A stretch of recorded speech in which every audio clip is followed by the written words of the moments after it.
A lo largo de la historia, nadie enjuicia a los egipcios, que absorbieron los primeros pueblos camitas, ni tampoco enjuicia a los hebreos porque dominaron los antiguos filisteos o cananeos de las tierras del Jordán, ni a los griegos ni a los romanos. ¿Por qué entonces se enjuicia a España? Cuando los árabes invadieron la península ibérica, se llevaron a Damasco, capital del califato, unas 20.000 mujeres entre 12 y 13 años para convertirlas en esclavas sexuales. ¿Acaso hay alguien que recuerde en Europa semejante atrocidad? Los británicos instauraron en América del Norte la política del mejor indio es el indio muerto.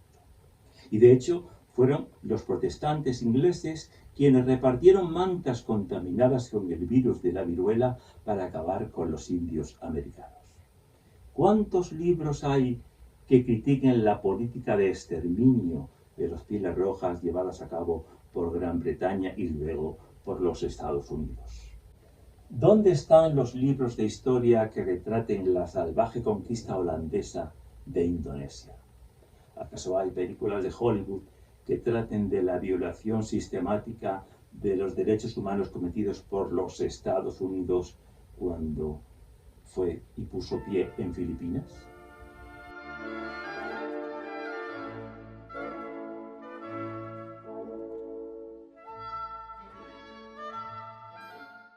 Los ingleses, cuando fueron a Australia, la consideraron terra nullius, es decir, territorio sin habitantes, aunque llegaron a censar entre 600.000 y 1.000.000 de indígenas. Para los ingleses, los aborígenes australianos no eran seres humanos, sino una especie de monos que caminaban sobre dos patas. Por eso llevaron a cabo el genocidio de Tasmania, del que solo salió con vida una mujer.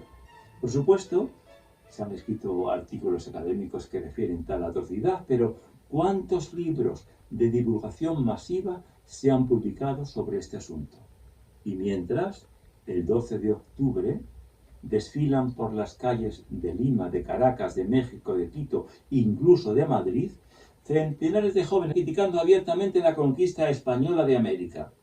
¿Acaso hay desfiles criticando la conquista británica de Australia por las calles de Melbourne, Sydney, Canberra o Londres? Ni la cultura, ni la organización política de los pueblos que habitaban América antes de la llegada de los españoles eran uniformes. En la meseta méxica y en los Andes peruanos existió el más alto nivel de organización gubernamental y desarrollo económico. La cultura y las artes se desarrollaban, estaba plagada de templos fastuosos, y en el momento de llegada de Hernán Cortés al pueblo azteca, el emperador Moctezuma recibía tributo de 371 pueblos. El calendario azteca constaba de 18 meses y 20 días. Cada 6 meses los recaudadores pasaban a cobrar los impuestos y seres humanos estipulados como pago al emperador, y según el mexicano Carlos Pereira, los sacrificios humanos se realizaban para festejar el comienzo del nuevo reinado.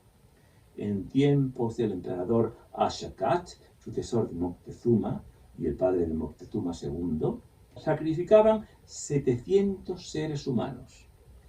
En 1487, Aizot hizo sacrificar durante 14 días a 16.000 zapotecas, 24.000 traplanecas, 16.000 huesocincas y 24.000 tizaucoas. En el caso de los zapotecas, matar a 16.000 personas durante 14 días equivale a asesinar 1.143 personas por día, 48 personas por hora.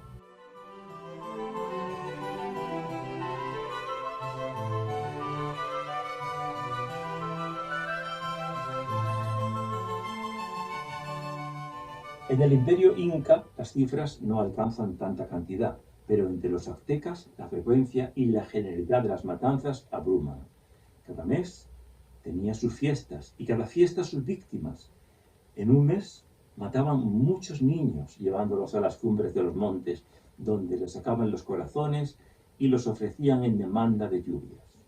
Los niños iban adornados con plumajes y guirnaldas y sus sacrificadores les acompañaban tañendo y cantando. Si los niños lloraban, el regocijo era mayor porque aquellas lágrimas significaban lluvia. El segundo mes se sacrificaban a los cautivos quitándoles antes las cabelleras. El horror habla por sí solo en el imperio inca, aunque la cifra fue menor que los aztecas.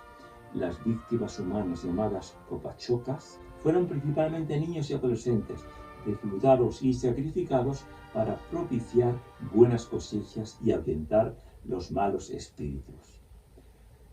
Entre los pueblos ecuatorianos había algunos, como los purujáes, que hacían sacrificios humanos sobre el altar del tiempo, levantando en el límite de las nieves perpetuas.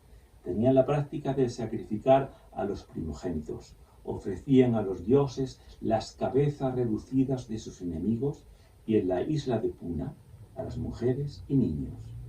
En el territorio antiguo de Argentina, entre los indios mocovíes, también era habitual el asesinato de los niños cuando una familia con un hijo recién nacido debía emprender un viaje. El padre ordenaba a su mujer que le diera muerte a la criatura para que no fuera una incómoda carga. Además, cuando el varón sospechaba que el hijo no era suyo, exigía a la madre que lo matara delante de él. Incluso llegaba a pedirle que asesinase a todos los niños que nacieran desde entonces en adelante. Cuando llegaron los españoles, prohibieron el consumo de carne humana, que fue sustituida por la de cerdo, lo que permitió el nacimiento del pozole, que los mexicanos consumen a día de hoy. Por el contrario, los incas, aunque asesinaban, combatían la antropofagia y quisieron erradicarla de sus territorios. En el territorio de Colombia estaba ocupada por numerosos activos pertenecientes a la raza caribe, eran antropófagos y no conocían la piedra, y los combates que libraban, si conservaban prisioneros, era con el objeto de engordarlos y tener mayor tiempo carne humana fresca, que era uno de sus mayores delicias. El Inca del Perú, Garcilaso de la Vega, también señala que cuando las mujeres que tenían esclavas ya no les servían para la reproducción, se las comían.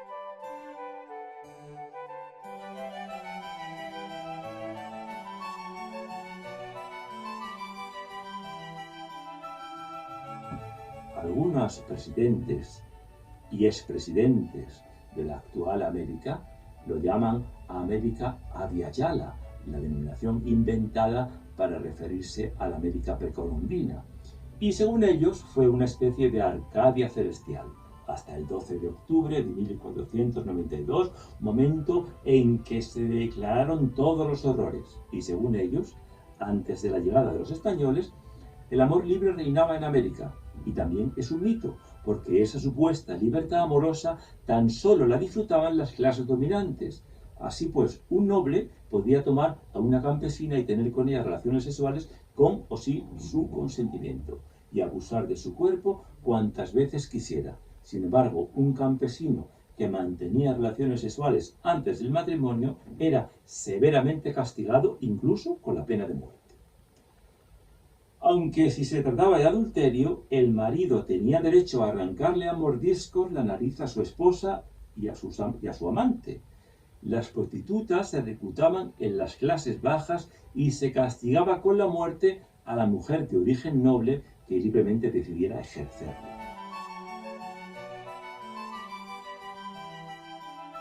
También se capturaba a las mujeres de los pueblos conquistados para convertirlas en prostitutas al servicio de los más poderosos.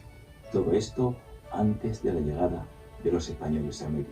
Con la llegada de los españoles, las nuevas leyes hicieron que todo esto desapareciera.